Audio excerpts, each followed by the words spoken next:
Nagustuhan mo ba? Oo naman. Ngayon na ako nakapunta dito sa Baras Rizal. Maganda pala talaga dito. Very refreshing. Matagal na kitang gustong dalhin dito. Lagi ka kasing busy kaya ngayon lang tayo nakapunta. Sorry naman. Marami kasing events sa school. Hindi talaga ako makasingit. Kulang na lang ikaw maging principal sa dami mong ginagawa eh. Malay mo naman, di ba? Yun naman talaga ang pangarap ko. Ay, hayaan mo. Darating ka rin dun when the right time comes. Sana nga. Love? Bakit? Matagal ko na tong gustong ibigay sa'yo. Ang alin?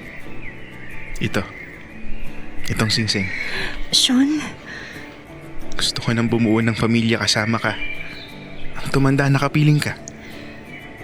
Kaya Liza, will you be my wife? Yes! Talaga? Hindi mo alam kung gaano mo ako pinasaya. I love you. I love you. I love you. I love you, Liza.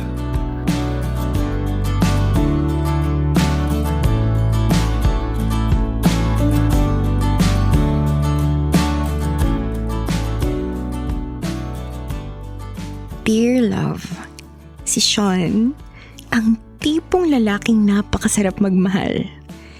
Siya yung boyfriend na, best friend pa. Palaging nandyan at handang umalalay anumang oras ko siya kailanganin. Wala na talaga akong mahihiling pa. Lakas maka Disney princess, no? Feeling ko, character talaga ako ng isang fairy tale novel.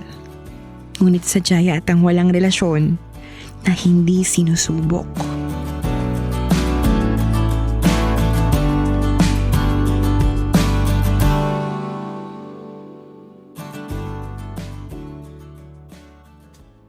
Ayoko sana na ikaw'y mawawala. Jack, ano na? Ihawin mo na yung manok nang makakain na tayo. Wait lang po, makanta pa eh. Mawawasak lamang ang aking mundo. Mamaya ka na kumanta dyan. Di naman tatakbo yung karaoke. Sandali lang po, tita. Malapit na yung mataas na part 2. Bibirit muna ako. Ngunit ano magagawa kung talaga ayaw mo na? Sino ba naman ako para pigilin ka? Bilisan mo na dyan. At nag-iinit na rin ang ulo ko sa boses mo. Hey, si tita naman nandun na. Wala ka man lang pagsuporta sa effort ko sa pagkanta. Ako'y tigil-tigilan mo, Jack. Gawin mo na yung inuutos ko. Aangal ka pa? Hindi po. Kainis naman Sarap-sarap ng pagkanta ko. Pasaway na babaeng to. Siya nga pala, Liza. Ano bang plano nyo ni Sean? 8 years na kayo magkasintahan. Engaged na naman kayo, hindi ba? Bakit hindi pa kayo ikinakasal? May pinaghahandaan pa kasi ako. Gusto ko sana makapagtapos muna ng master's degree ko bago kami ikasal. Masteral? Di ba matagal yun? Sinasabi ko sa inyo mahirap ang ganyan. 30 na kayong pareho, hindi na kayo pa bata. Tama ang ate Ana mo, Liza. Tingnan mo kami ng ate Grace mo. Mas matanda pa nga kami nung nag-anak kaya nahirapan na kami sa edad namin ngayon. Ate, nagsabi rin naman po ako kay Sean. Tatapusin ko lang ang pagtitake ko ng master's tapos pwede na kami mag-settle down. Kailan nga ba matatapos yung masteral mo? Hindi ko pa sure, ate. Pero willing naman maghintay si Sean. Di ba, love? Oo naman.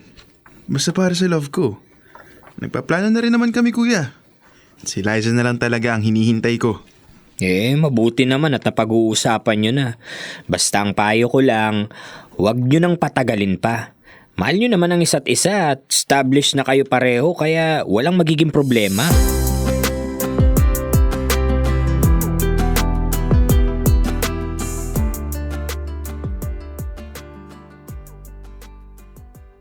Love, pwede ba tayo mag-usap? Oo naman. Tungkol saan? Love, about sa sinabi mo noong nakaraang araw. Kailan ba natin itutuloy ang kasal? Engage tayo. Nakapagpatayo na rin tayo ng bahay. Hindi pa nga lang natin matirhan kasi nga kasal na lang talaga ang kulang. Love naman. Nag-usap naman tayo dyan, di ba? Mahalaga sa akin ang pagiging teacher ko. At malaking achievement para sa akin kung matatapos ko ang master's degree ko, di ba? Alam ko naman yun. Kaya lang, hindi ba parang tumatanda na tayo pareho? Lalo ka na. Baka mahirapan ka na sakaling magbuntis ka. Ako okay lang naman ako kasi lalaki ako. Pero ikaw lang ang inaalala ko. Baka... Love, please.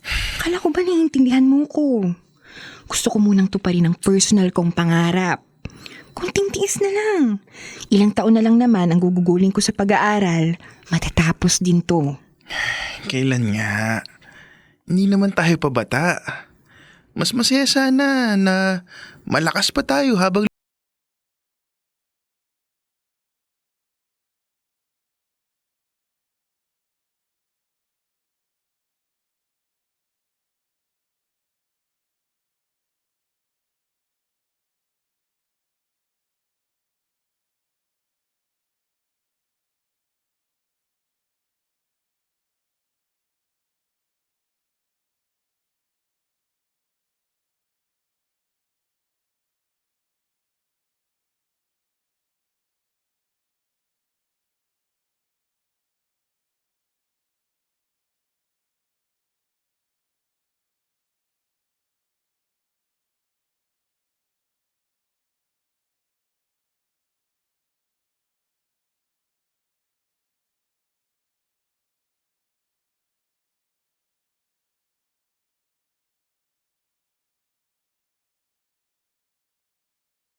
Hello? Check? Hello? Tita Lisa, bakit po? Napatawag po kayo. May itatanong lang sana ako. Nakauwi na bang tito Sean mo? Si Tito po? Di pa po umuuwi. Uminom po yata kasama ng mga barkada. Di po ba siya nagsabi sa inyo? Hindi. May balita ka ba kung ano yung ginagawa niya lately? Ilang araw na din siyang hindi dumadalaw sa akin. Po? Madalas naman po siyang wala dito. At akala ko po nagpupunta siya sa inyo. Hindi. Hindi naman akong pinupuntahan niya. Ganun po ba? Check. Favor. Pwede bang i-message mo kapag nakauwi ng tito mo? Salamat. Sige po. Sabihan ko din po siya na patawag po kayo sa akin. Sige. Salamat, Check.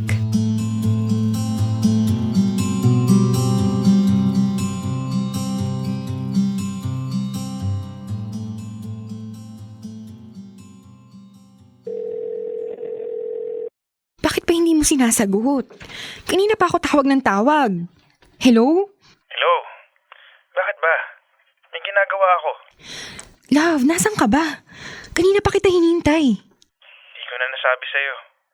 Gagabihin ulit ako ng uwi. Mag-OOT ka ulit? May tinitingnan kasi kaming site. Mali yung ginawa ng mga tauhan kaya hindi ko alam kung anong oras ako matatapos. Kaya sige na, busy ako. Kumain ka na ba? Huwag ka magpapagutom dyan. Oo na. Huwag mo na akong alalahanin. May sasabihin ka pa? Kasi kung wala kang sasabing importante, bababa ko na. Sorry, love. Nakakaabala na yata ako. I love...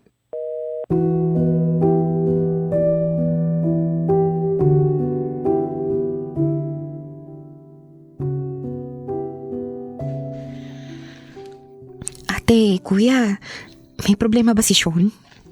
Problema? Paanong problema? Wala naman siyang nababanggit sa akin. Bukod sa bibihira lang naman talaga kaming makapag-usap. Bakit? Palagi po kasing nakasinghal tuwing kakausapin ko. Bihira na rin pumunta sa bahay at palaging nag-overtime. Baka naman busy lang. Oo nga naman, baka busy lang si Sean. Baka may big time client na tinututukan. Mahirap talagang maging site engineer. Palagi po kasi siyang nakabulyaw sa akin kapag kakausapin ko. Naninibago ako at hindi naman po siya ganun sa akin. Sa inyo po ba? Baka naman nagtatampo lang sa'yo. Hindi naman siya ganun, ate. Kung may pagkatalo kami, inaayos din namin agad. Pero this past few weeks, parang may kakaiba. Parang may mali. Ay, paanong mali? Minsan masakit na siya magsalita. Hindi naman siya ganun dati. Pakiramdam ko parang nalalamig na siya. Intindihin mo na lang. Baka stress sa trabaho. Kung ano man yung pinagdadaanan nyo, pag-usapan nyo na lang ng maayos.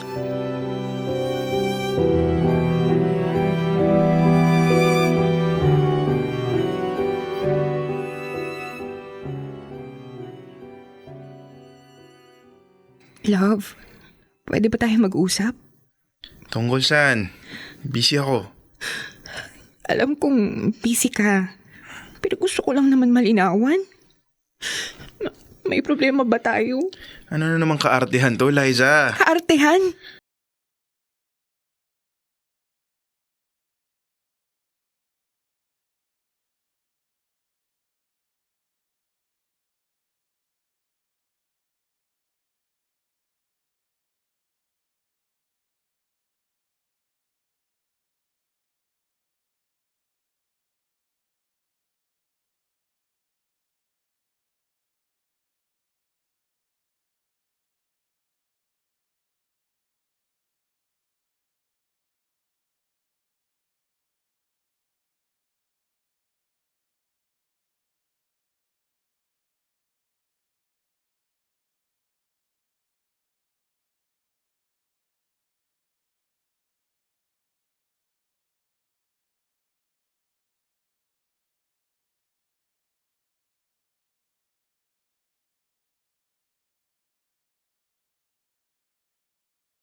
Taon. 8 taon ang pinagsamahan namin ni Sean. Pero tinapos niya ng ganun lang. Parang hindi pinahalagahan. Ang sakit. He was my Prince Charming.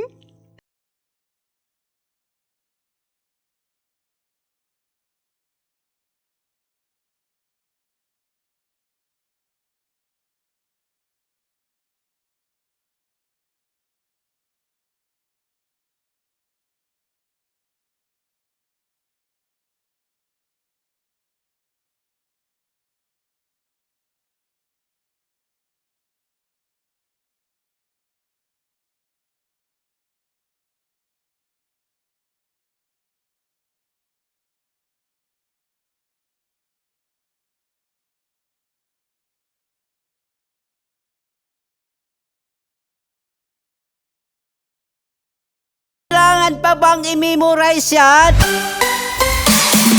Love Radio. Basic!